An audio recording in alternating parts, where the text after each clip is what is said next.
Hey, welcome back to the Experience Share. My name is Blake, and we are back. After taking a couple weeks off after March of the Mortals, we're going to get back into our twice a week uploads of your sorcery content. Now, to recap March of the Mortals, I played the 2-color Death Speaker deck. I still think that is the best deck in sorcery right now. Now, I don't think I'm the best pilot of the deck, as you'll find out as we go into this, as we go into my recap here. But I still think the deck's incredibly strong. If you haven't picked it up, you haven't seen the deck profile video that I uploaded as my last video, I highly encourage you to go out, check it out, give it a thumbs up.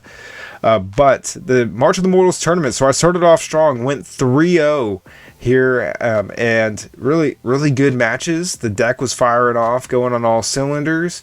We come back from the lunch break, and I play against the person that finished second place. Got my first loss. He played the Battle Mage deck. I had a really good aggressive start. I had a lot of answers. However, to prevent me from going on Death's Door, I had to cast an earlier Nimbus Gen before I could put him on Death's Door. He had the Infiltrate to go ahead and take my Nimbus Gen over as his last card in hand. And then this is just where the inexperience of playing the deck really showed itself. I had another Nimbus Gen in hand. However, I didn't realize that Nimbus Gen's effect was random, meaning that it could go ahead and target the stealthed Nimbus Gen. And so I could have used my Nimbus Gen to kill my own Nimbus Gen. Didn't quite see that line, which ended up costing me the game. But that's okay. That's one loss down, not a big deal. Go into round 5, pick up another win. So at this point now, I'm 4-1. I have a win and in to go. Just played against a really good Enchantress player, but had a really good match. But just this deck was really strong. I had the card advantage, had the abilities to answer what my opponent had. That brought us to victory. And then played against Sorcerer Aggro, really the deck that this is built to beat, and I lost. And nothing that I could have done differently really that I could think of. Nothing. My opponent played really tight. I played tight. Really good aggressive games from both of us. Now, the thing that I think really changed this matchup was neither of us saw any of our copies of Violent. We both play 4 copies. Nobody saw either copy, no way to really slow down the Sorcerer Aggro deck, and so I wasn't able to turn the corner, get the Nimbus Gen combo off to win the game. Now, both my opponents made it to the top 8. They both played incredibly well. All the opponents I played all week were incredibly strong. If I played you, let me know in the comments below. Thank you so much for the game. I had a blast playing it. Now let's get back into some Sorcery League matches. All right. I don't know if there's a better game that I could show after this break from being back than playing against Alex West here, who actually is the inventor and creator of this deck that I ended up playing here in the Sorcery League. So he is playing again. We are playing against a Water Sorcerer deck, and we're going to get with our 2-color Death Speaker deck. Now, we have card advantage, we have removal. I want to actually put the Nimbus Gen back because it is going to be the combo card that we need at the very end of the game. We accidentally drew an extra card here. Alex was kind enough. I went ahead and showed it to him so that way he would know the card that I drew. Kind enough to go ahead and let us leave it. The water deck, though, that's throwing me off a little bit. You don't see a ton of water. Now he knows what we're playing, but we go ahead and drop the Imperial Road. Go ahead and let Alex pick where he wants to place his next site. And if anybody ever plays an Imperial Road on your first turn, on their first turn, the best thing that you can do is actually play it right there in front of them. Because now you can match in 1-for-1 sites with them, and you can actually cut them off. But we have a really strong start of being able to play an Apprentice Wizard on turn 1. I was able to do this twice during March of the Mortals, of an Imperial Road turn 1 into a tower to play turn 1 Apprentice Wizard. A pretty good, strong play, because you can go ahead and start chipping in for 1 damage here pretty quickly. And as well as be able to get the card advantage, obviously, from playing the Apprentice Wizard. So Alex draws a site, and you'll see him actually take me at parity here, going site for site with me. And it's a really good play, because it's going to prevent me from being able to play too many more sites than he could cut me off at 5 sites if he wanted to at this point. And this is a mana hungry deck. We definitely want all the sites that we can get. Our opponent casts 7 frogs, and now we can come in and start chipping away here for 1, but there's a good chance that he's going to start sending frogs to be able to block it. And so at this point now, looking at our hand, we have the scarabs, and we're going to see if he's going to start trading frogs, and he does. Go ahead and play the River of Flame, play our Pilgrim in the corner, draw a card, go ahead and play a beetle over here. For the most part, you don't want to put a beetle on top of your own avatar, because then if your opponent wants to remove your minions to begin with, and so if you go ahead and play on top of your Death Speaker, they can go ahead and hit you, remove your creature and hit you for 3 sometimes. And this is when I start noticing, like, oh man, I'm going to be in trouble. I really hope that Alex doesn't play right across from me. And he does. And now I'm starting to sweat a little bit. And, okay, so he sends over his frogs. He has the ship there. It has 5 power. And so this is where Scarabs is just so strong.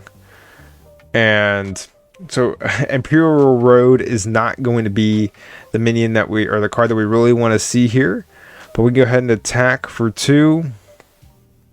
Now, one thing that's great is Pilgrim you can draw a site, and that's what we're going to do here.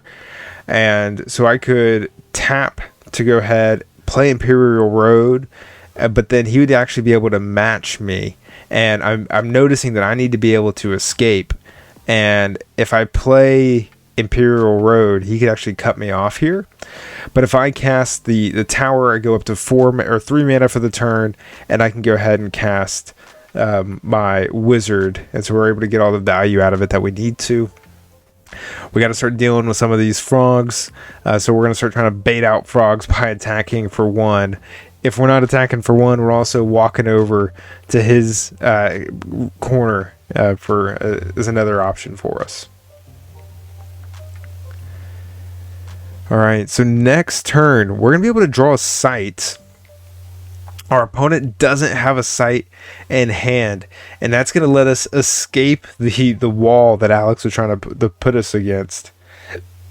And so that's going to end up working out really good for us here. If he could have drawn a site there, that also probably would have been troublesome for us. But a lot of frogs. And then the puffer fish, but that's not going to be able to do too much to us because we have a whole bunch of 1/1s, but we get to go Imperial Road, Watchtower, and we are free. We can now play at least 2 more sites while making him continuing the draw. We're at 6 mana, so we can go ahead and drop that Grandmaster Wizard and go ahead and draw 3 new spells. And now we can go ahead and start swinging some with our pilgrims. And it's always better to sequence these first, so you probably should go in for your attacks first, give them less information before you play your kind of Grandmaster Wizards or your other cards. Minor things, but it's those little things like that, those edges, those 1 to 2 points that can really make or break a game. Now the shark coming down, we're going to find out it's going to be a bit troublesome for us to be able to deal with here. And I got to learn something very cool about the shark and the way that it reacts and works.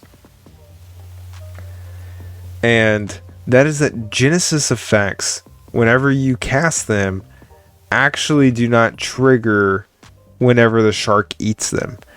And so, we can go ahead and play Arid Desert, we can ping the shark, but if I cast a Violent in the water, for example, it's not going to be able to Genesis and hit him.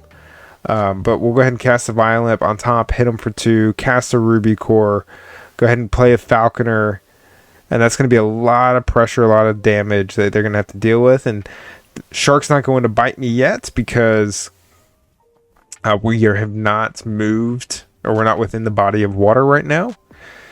But if I went ahead and moved and I tried to attack here, I'd be in a bit of trouble. All right. And so goes ahead, I walk over, I get eaten by the shark. I go ahead, play the pilgrim in the corner to draw a card. All right, and we pass the turn. So we'll be able to sack our Grandmaster Wizard and draw 3 cards with the Pact of the Devil.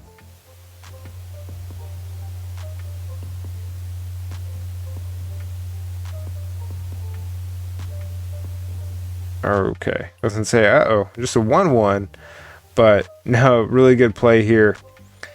And let's see.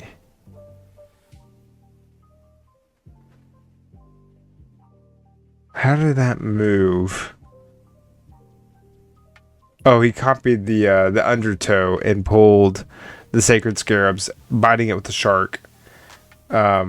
And then thought I was going to be able to drop Bane Widow to kill the spirit, but that's when I find out that actually Genesis doesn't trigger. And so this just has to do with the timeline. So whenever you cast the Bane Widow, its Genesis ability enters in on the timeline. The shark comes in, eats the Bane Widow, and then the Genesis ability is on the stack, but there's no Bane Widow there, and so the effect doesn't happen. So it doesn't work like magic. And so we're gonna spend a little bit talking about the timeline. Alex, nice enough guy, lets me go ahead and take the card back into my hands because I didn't quite understand the ruling there.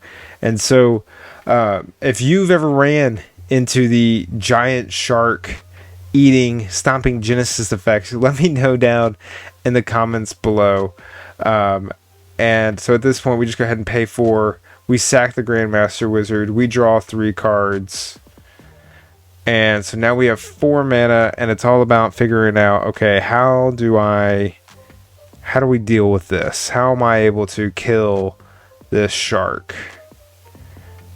And it takes a little bit of time to figure out what we can do here. We're already tapped, so there's no playing a site. Can't cast the Violamp on top. I could walk my Pilgrim over so it does not become intercepted. And that would deal 1 damage. And then if we had a way to be able to send 2 Violamps over, that would also work for us. And so this is me just trying to figure out, okay, if I can't use my Genesis abilities in the body of water to be able to deal with the shark, how am I going to be able to do something about this giant shark that's eating me alive?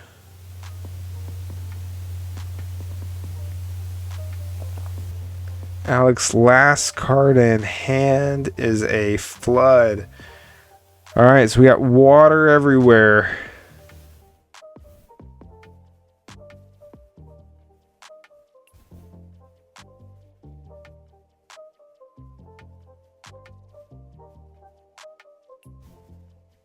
Alright, so he goes ahead and is able to attack in the Violamp.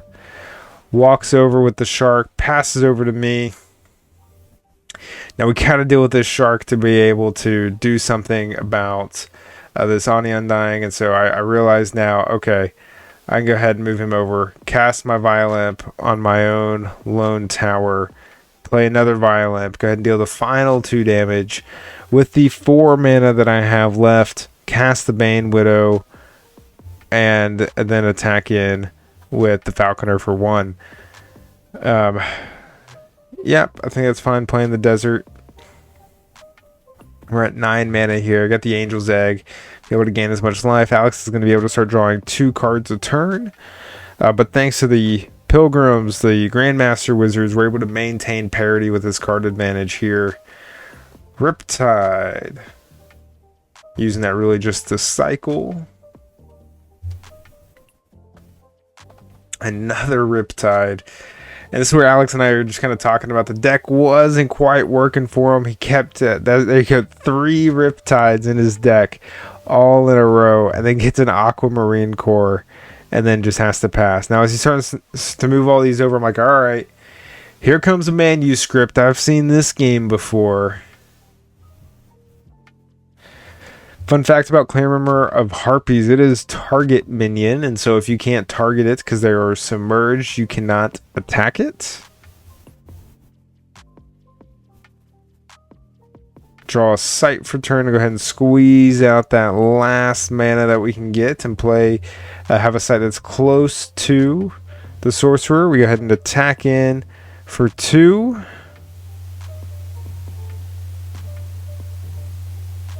Oh, looks like Alex might have forgotten to take that 2 damage there.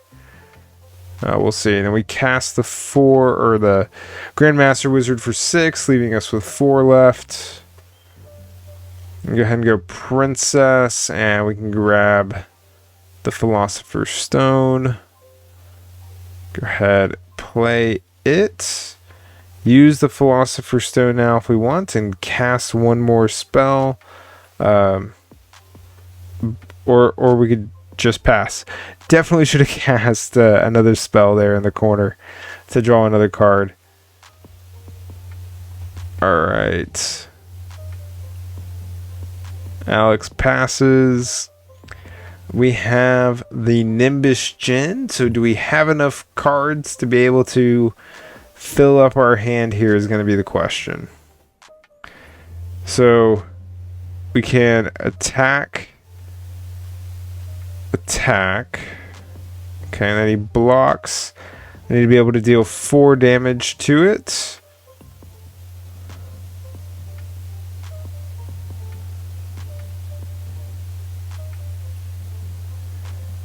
Okay. Cast a Violent, deal 2 damage to the ship.